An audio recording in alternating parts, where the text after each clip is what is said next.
2.5 years is a long time gap.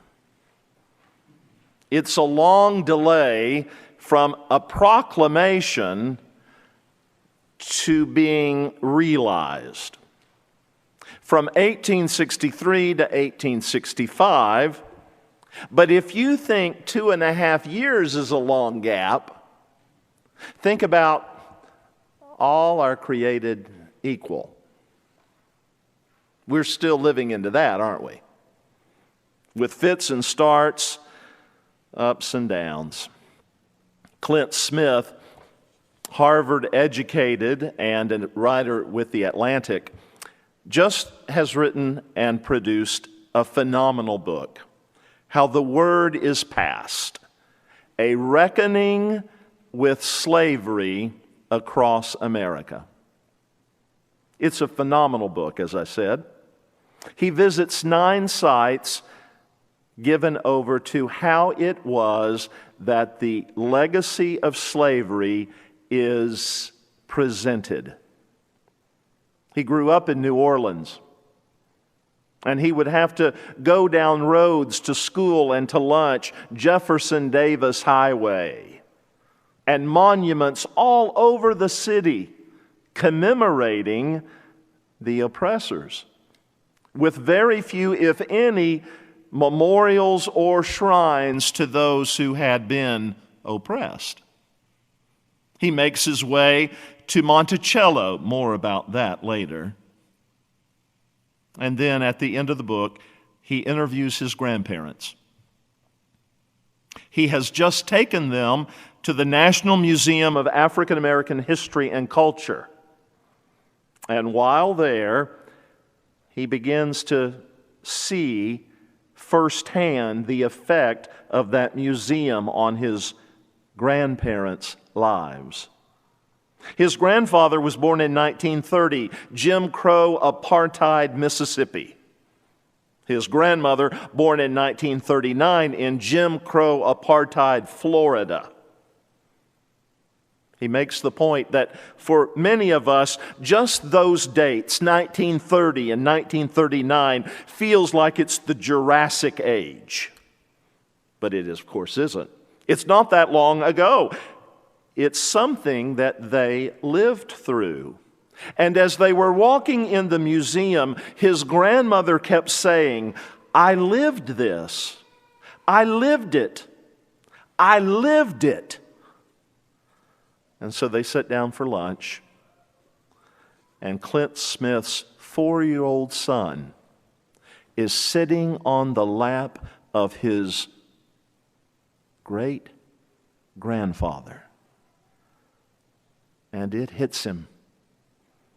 It hits him that generations are not really that far removed from the brutality and the torture of slavery. And here's what he writes. My grandfather's grandfather was enslaved. They shared a name, a lineage, and a hard soil of Mississippi.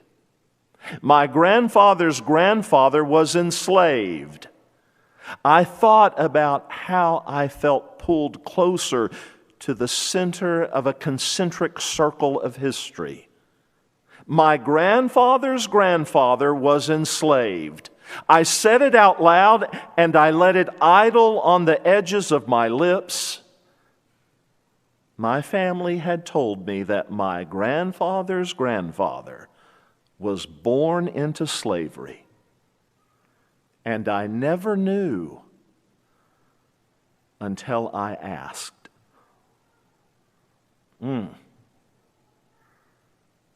What about your grandfather, your grandmother?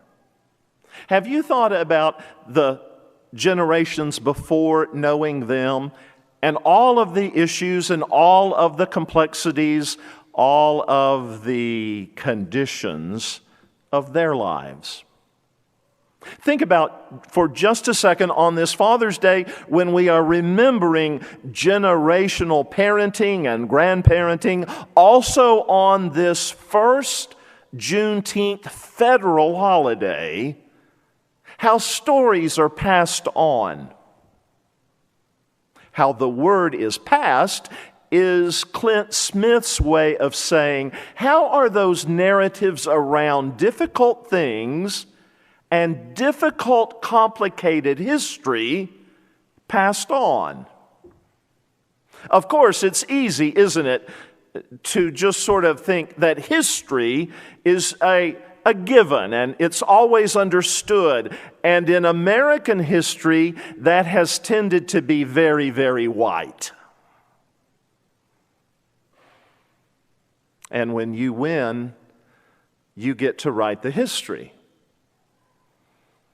We're discovering, aren't we, that we are needing to know these stories and the plots and subplots, third and fourth removed, to get a fuller understanding of all that America was and all that America is. And why that matters to the church. Because aren't we responsible at some level for making certain that the truth of the American story, which is not one that we preach, but it has impact on how and what we preach? When he was at Monticello visiting, he took the tour, Clint Smith did.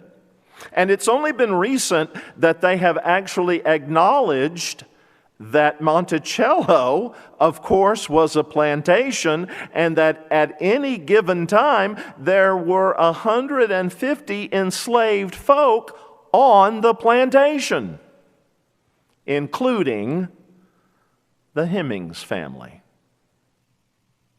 As he's finishing the tour, he discovers that there are two older white women, Donna and Grace, and they're looking very forlorn and borderline disgusted. And Clint Smith goes over and he begins a conversation with them. And he says, what in the world? What's wrong? Their mouths were agape. And Donna said, I had no idea Monticello was a plantation. Grace said, I had no idea that Thomas Jefferson was a slave owner. I bet Donna and Grace were really surprised when they discovered that Thomas Jefferson's father-in-law was responsible for Sally Hemings, and that he fathered with her 6 children, some of whom were never freed. Says Clint Smith, Jefferson is a microcosm of America, of the dissonance and the disconnect and the contradictions of this country, in the sense that America is this place that has provided unimaginable, unparalleled opportunities for millions of people across generations to build wealth and create opportunities for upward mobility. And it has done so at the direct expense of millions and millions of other people who have been subjugated and oppressed across generations.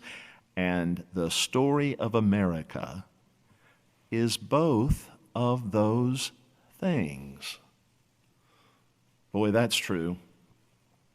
No wonder, of course, that conservative white Christians in America with power have responded with a violent push to make learning about, for instance, critical race theory illegal, along with sweeping anti-voting rights legislation. And this all points to a desire to present a white-centered view of American history, to erase the oppression of black Americans and the history of white supremacy and white violence.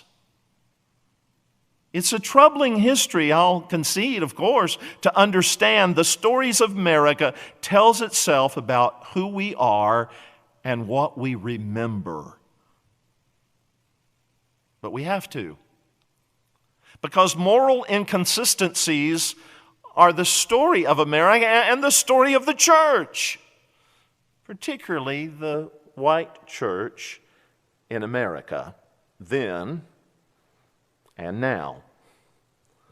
Repeatedly, as he made his tour of these 9 spots in the world, 8 in America, 1 in Africa, Smith encounters resistance from white Americans to believing the horrors of the past. Even the denial, of course, around Sally Hemings. There is a reason, Smith says, that American slavers tried so hard to keep enslaved blacks uneducated, making teaching an enslaved person to read or write a severe crime. There is a reason Texas tried to obfuscate slavery in textbooks and is still trying that, calling enslaved Africans happy workers. There is a reason for the attacks on critical race theory or anything that teaches the truth of slavery and white supremacy, on anything that connects past injustice to its perpetuation through contemporary social injustice. There is a reason this history is not taught. Because education creates knowledge and understanding, which creates a drive for truth, justice, and social change. But you know that it happened. I started the service by reading from fellow Texan Annette Gordon-Reed, professor of history at Harvard. And with Terry Gross on Fresh Air the other day, she said that emancipation, of course, was a process. She says, there was not any one day that made everything okay, made it all over until we get to the ratification of the 13th Amendment, which was December of 1865.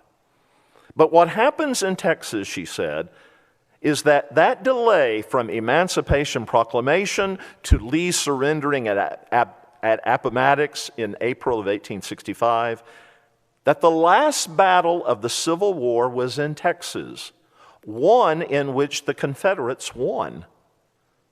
But it was at that time that Gordon Granger goes to Galveston, and from his headquarters he announces that slavery was over in the largest state of the Union. But it was a process.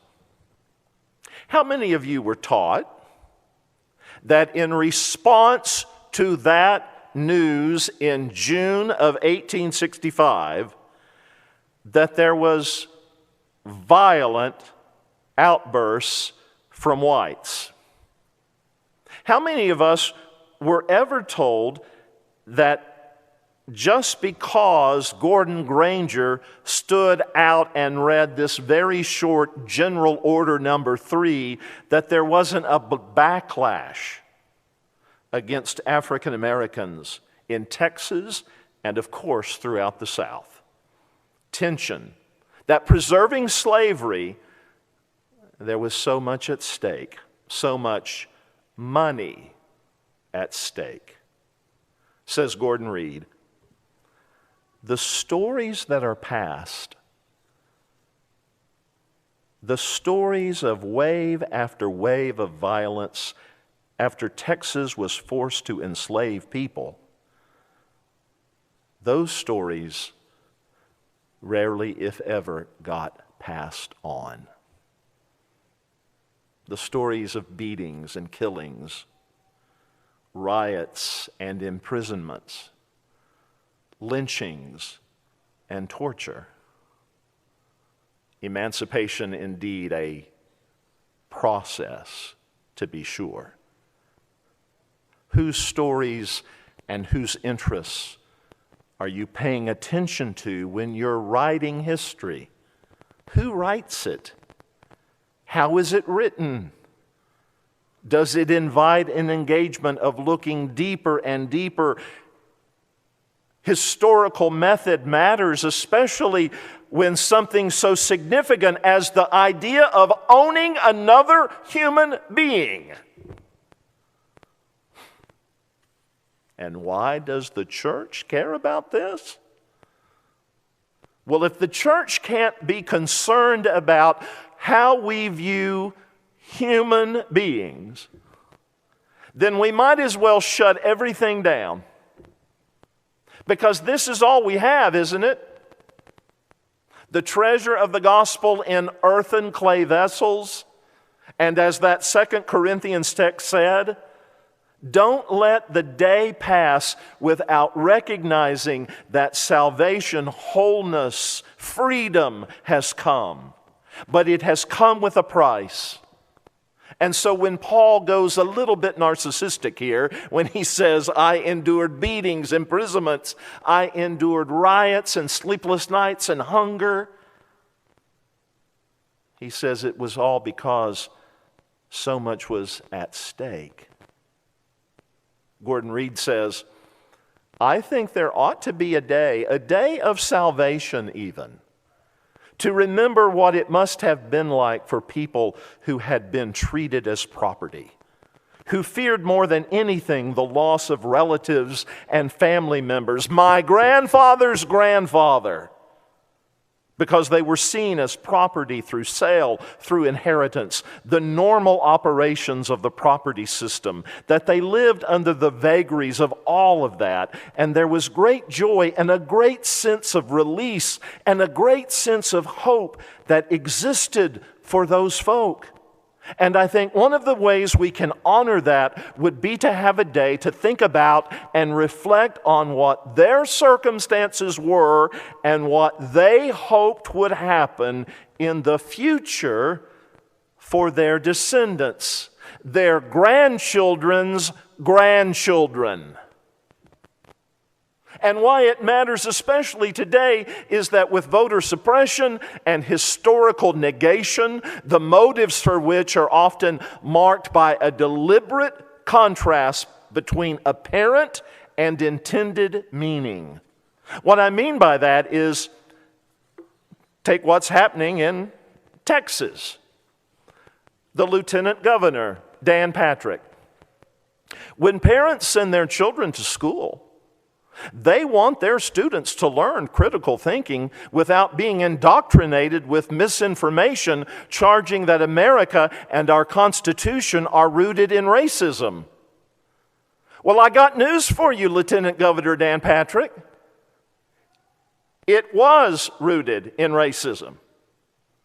And what you are trying to do is the big old switcheroo, the bait and switch. What parent would not want their children to be indoctrinated? But what if the information and the education speaks to the complexity and complicatedness of racism? James McPherson says that historical denialism is a consciously falsified or distorted interpretation of the past to serve partisan or ideological purposes in the present. That's what I see Texans doing, and as one, it breaks my heart. Our own Samuel Hill, who recently passed away, a noted historian who chaired the religion department here at Carolina and a Binkley member. In 1966, he wrote a groundbreaking book, Southern Churches in Crisis.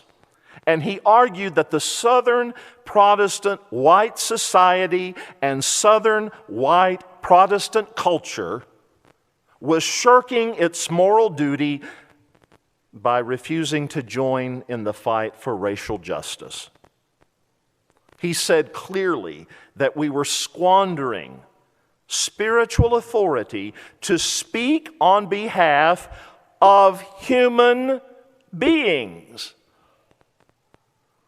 And many church leaders even today are doubling down on their refusal to help liberate black people from the legacy of white supremacy. One Sunday in 1946, at the University Baptist Church in Austin, Blake Smith, the pastor, from the pulpit declared that it was past time that the University of Texas open its door to all Texans, that the time for integration had come. And what's more, he said to his all-white congregation, that the time had come for their church to open their doors to all, regardless of race. That the church's job, he said, is to model for the world the dream of God, not to be a mere reflection of the world as it is. Well, right after the benediction, what do you think happened? They didn't line up for K&W. What they did was the deacons called together, predictably, a deacons meeting. And for hours, that all-male group, the brethren, grumbled on about what they had heard their preacher say that morning, about whether he had the right to say those things, given local church autonomy. In fact, they even discussed whether Blake Smith should be their pastor. And after a long while, the moderator looked at the back of the church, and there sat a respected judge, sitting quietly. The moderator said, "Judge, we haven't heard from you on this matter. What do you think?" The solemn old judge rose to his feet. "Well, you know, I don't like what our pastor said this morning any more than the rest of you. But I think Jesus liked it a lot."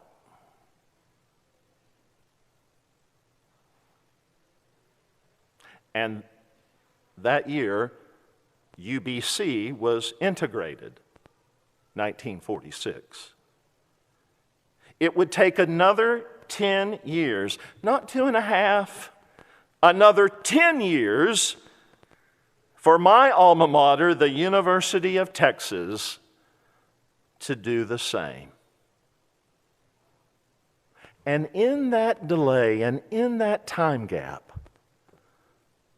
did other churches join UBC? No, not many. The other day when the president signed the proclamation making Juneteenth a federal holiday, right there, you might have missed her, but because she's from Fort Worth, I knew exactly that Opal Lee was right there when he signed the proclamation. She grew up in East Texas and then moved to Fort Worth. When she was 12, as they were living in a predominantly white neighborhood, a mob of 500 white supremacists set fire to her house and vandalized it. The house was destroyed, but no arrests were made. In 2016, at age 89, she decided to walk from her home in Fort Worth to Washington, D.C. in an effort to get Juneteenth named a national holiday. You know how far she traveled each day? 2.5 miles. To symbolize that gap between when Lincoln issued the Emancipation Proclamation, January 1st, 1863, abolishing slavery, right? And the day that message finally arrived in Galveston, where black folk were still enslaved on June 19, 1865. When the New York Times interviewed her, they wanted to know what she thought the difference between Juneteenth and July 4th was. She said, "Well, The fact is, none of us are free until we're all free.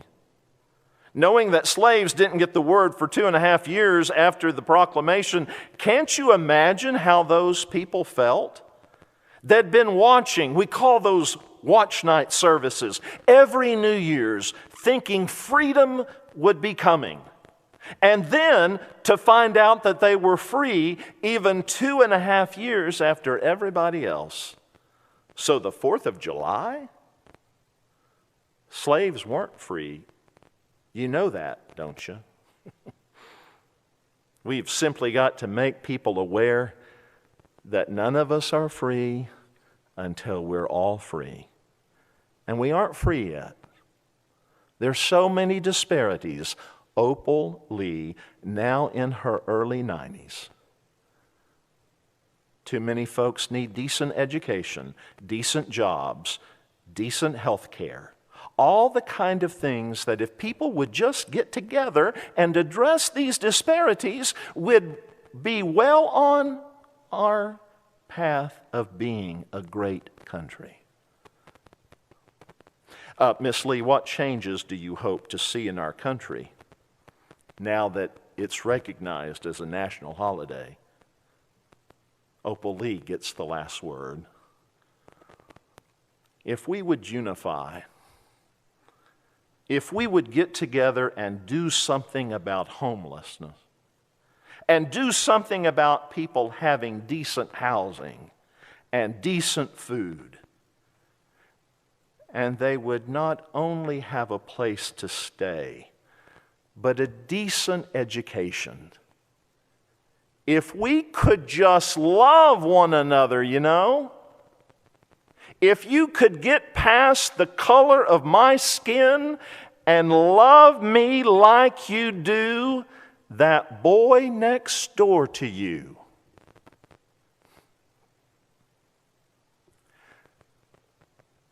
No delay. Not now. For the day of salvation, the day of freedom,